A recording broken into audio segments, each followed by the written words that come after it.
समझ गए कि नहीं? तो वही कह रहे हैं कि सत्य वस्तु का तीनों कालों में, तीन काल मतलब समझे, सतयुग, द्वापर, कलयुग, त्रेता कैसे कहते हैं ना, तीनों काल में नहीं है। और असत्य वस्तु का अस्तित्व ही नहीं है। वो आज भी झूठ है, कल भी झूठ है, परसों भी झूठ रहेगा। तीन काल ये होते हैं, अभी, भूत, भविष्य और वर्तमान। तीन काल किसको कहते हैं? वर्तमान काल, भविष्य काल, भूतकाल। अब तुम लोगों को कोई ऐसे पूछ लेगा कि बेटा पढ़ते हो? हाँ पढ़ते हैं। कौन सी क्लास में? 10वीं में है। कितने प्रकार के काल होते हैं? अभी तो आप बता दिए हो तो बता ही दोगे।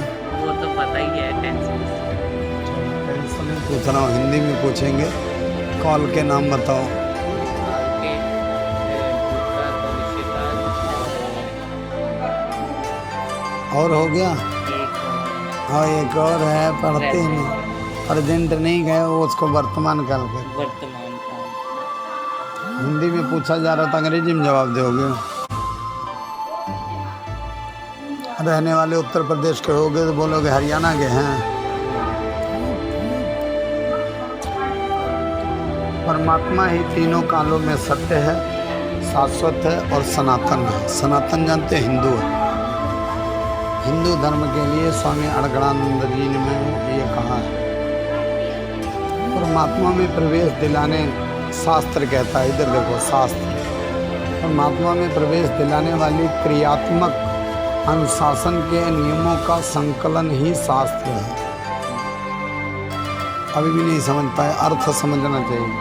परमात्मा में प्रवेश दिलाने वाले, क्रियात्मक मतलब परमात्मा से मिलाने या परमात्मा की तरफ झुकाव करने या उसको सिखाना, प्रवेश दिलाने वाले क्रियात्मक मतलब क्रिया को या कार्य को, मतलब परमात्मा में प्रवेश दिलाने वाले कार्य को अनुशासन के नियमों का संकलन ही शास्त्र है। मतलब अनुशासन में रह के परमात्मा से कोई मेल कराए या क्रिया कराए, काम कराए, तो वही क्या है? शास्त्र है। ठीक है, आत्मा को परमात्मा से मिलाना ही। आत्मा क्या है? जो हमारे अंदर होती है। परमात्मा कौन है? भगवान है। तो आत्मा को ले जाके भगवान से मिला दो, परमात्मा से मिला दो, वही क्या है? शास्त्र है। जो मिलाने की क्रिया होती है, बीच में कार्य होता है, कैसे कैसे मिलाना है, उसको क्या बोलते हैं? शास्त्र। वही कह रहे हैं कि संकलन ही शास्त्र है। इस दृष्टि से भगवान श्री कृष्णोक्त गीता सनातन शाश्वत धर्म का शुद्ध शास्त्र है। इस दृष्टि से अगर देखा जाए कि भगवान कृष्ण के द्वारा बोली गई गीता जो है सनातन धर्म में, सनातन धर्म किसको कहते हैं? हिंदू धर्म को। अगर कोई पूछेगा कि सनातन धर्म है तो हिंदू धर्म बोला जाता है। समझ गए? हिंदू धर्म में सिर्फ और धर्मों में और चीज़ों से है, लेकिन हिंदू धर्म में भगवान कृष्ण के द्वारा गीता सनातन जो गीता है वही शाश्वत धर्म का शुद्ध शास्त्र है। शुद्ध शास्त्र जो है वो गीता है। इसको जो पढ़ लेते हैं लोग, मोह माया से विरक्त हो जाते हैं, जिस दिन उनको समझ आ जाती है। अब का खोजत है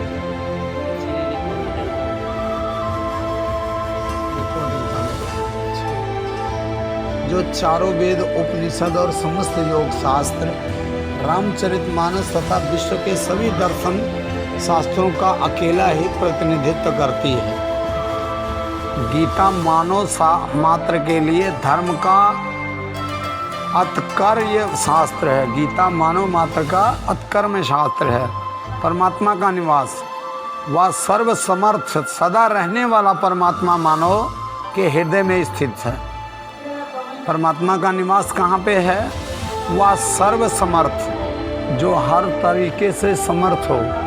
सर्व समर्थ मतलब सभी प्रकार से जो सामर्थ्य हो, पढ़ा भी हो, लिखा भी हो, विद्या भी जानता हो, पूजा भी जानता हो, कला भी जानता हो, उसको क्या कहते हैं? सर्व समर्थ, सदा रहने वाला परमात्मा मानव के हृदय में स्थित है। भगवान जो है वो हर कला से संपूर्ण होता है, सर्वसमर्थ होता है और वो सदा हमेशा परमात्मा मानव के हृदय में स्थित होता है, पर संपूर्ण भावों से उसकी शरण जाने का विधान है, जिसमें शाश्वत धाम, सदा रहने वाली शांति तथा अनंत जीवन की प्राप्ति होती है।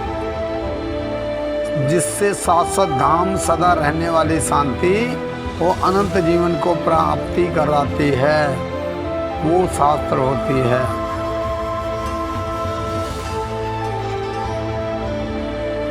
श्री कृष्ण जिस स्तर की बात करते हैं, क्रमशः चलकर उसी स्तर पर खड़ा होने वाला कोई महापुरुष ही अक्षरशः बता सकेगा कि श्री कृष्ण ने जिस समय गीता का उपदेश दिया था, उस समय उनके मनोगत भाव क्या थे। मनोगत समस्त भाव कहने में नहीं आते, कुछ तो कहने में आ पाते हैं, कुछ भाव भंगिम से व्यक्त होते हैं और शेष पर्याप्त क्रियात्मक हैं, जिन्हें कोई पथिक चलकर ही जान सकता है। पथिक मतलब राही, जो रास्ते में चल रहा हो उसको क्या कहते हैं? पथिक। अपने पथ पे निकला हो। पथिक किस पथ पे निकला हो? अगर हम रास्ता में जा रहे हैं तो वो पथिक हो गया, रास्ता चलने वाला पथिक। अगर हम धर्म के कार्य कर रहे हैं तो वो कौन सा पथिक हो गया? धर्म के कार्य करने वाला पथिक हो गया। अगर हम पढ़ाई का कार्य कर रहे हैं तो पढ़ाई के कार्य करने वाला पथिक हो गया। पथिक भी कई तरह से होते हैं, जो कार्य कर रहे हैं वो वही पथिक होते। समझ गए कि नहीं?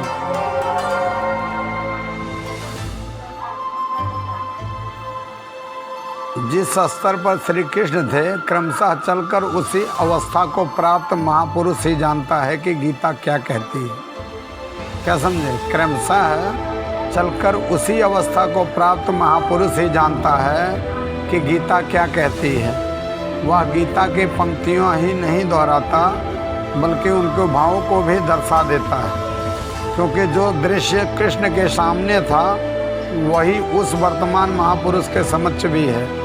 इसलिए वह देखता है, दिखा देगा, आप में जागृत भी कर देगा, उस पथ पर चला भी देगा।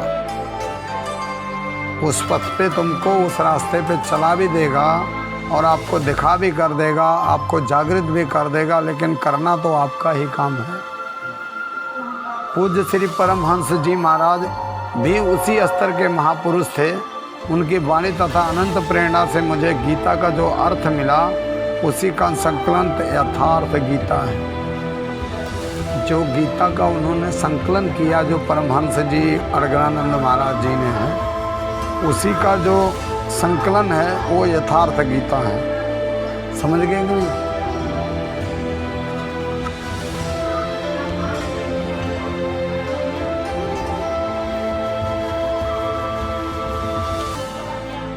अनंत श्री विभूषित योगी राज युग पितामह परम पूज्य श्री स्वामी परमानंद जी श्री परमहंस आश्रम अनसुईया चित्रकूट के परम पावन चरणों में सादर समर्पित अनंत प्रेरणा गुरु वंदना। ओम श्री सद्गुरुदेवाय भगवान की जय। जय सद्गुरुदेवम परमानंदम अमर शरीरम अविकारी निर्गुण निर्मूलम धरि स्थूलम काटन शूलम भवभारी सूरत निज सोहम कलिमल खोहम जनमन मोहन छवि भारी अमरापुर वासी सब सुख राशि सदा एक रस निर्विकारी अनुभव गंभीरा मत के धीरा अलख फकीरा अवतारी योगी अदृष्टा त्रिकाल दृष्टा केवल पद आनंदकारी अनुभव गंभीरा मत के धीरा अलग फकीरा अवतारी योगी अदृष्टा त्रिकाल दृष्टा केवल पद आनंदकारी चित्रकूट आयो आदित्य लिखायो अनसुईया आसन मारी श्री परमहंस स्वामी अंतर्यामी हैं बड़नामी संसारी।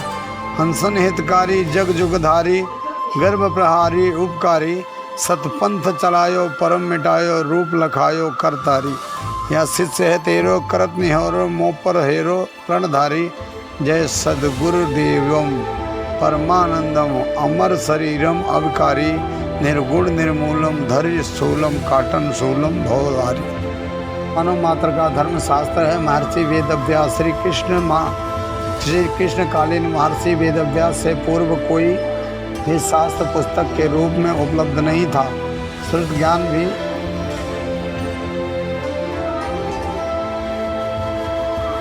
भी ब्रह्मसूत्र महाभारत भागवत एवं गीता जैसे ग्रंथों में पूर्व संचित भौतिक एवं आध्यात्मिक ज्ञान राशि को संकलित कर अंत में स्वयं ही निर्णय दिया है कि गीता सुगीता कर्तव्या किमन्य शास्त्र संग्रह या स्वयं पद्मनाभस्य मुख पद्यादिनी श्रुतम। गीता भली प्रकार मनन करके हृदय में धारण करने योग्य है, जो पद्मनाभ भगवान के श्री मुख से निश्चित वाणी है। फिर अन्य शास्त्रों के संग्रह की क्या आवश्यकता है। मानव सृष्टि के आदि में भगवान श्री कृष्ण के श्री मुख से निश्चित अविनाशी योग अर्थात श्रीमद् भगवद गीता, जिसकी विस्तृत व्याख्या वेद और उपनिषद है, विस्मृत आ जाने पर उसी आदि शास्त्र को भगवान श्री कृष्ण ने अर्जुन के प्रति पुनः प्रकाशित किया, जिसकी यथावत व्याख्या यथार्थ गीता है। गीता का सारांश इस श्लोक से प्रकट होता है। एक त्रम देवकी पुत्र गीताम एको देवो देवकी पुत्र एवं एको एक मंत्रस्य नमामि कर्म एकम तस्य देवस्य सेवा। अर्थात एक ही शास्त्र है जो देवकी पुत्र भगवान ने श्री मुख से गायन किया। गीता एक ही प्राप्त करने योग्य देव है। उस गायन में जो सत्य बताया आत्म सिवाय आत्मा के कुछ भी शाश्वत नहीं है। उस गायन में उन महायोगेश्वर ने क्या जपने के लिए कहा। ओम अर्जुन, ओम अच्छे परमात्मा का नाम है, उनका जप और ध्यान मेरा घर है। एक ही कर्म है। गीता में वर्णित परम देव एक परमात्मा ही सेवा।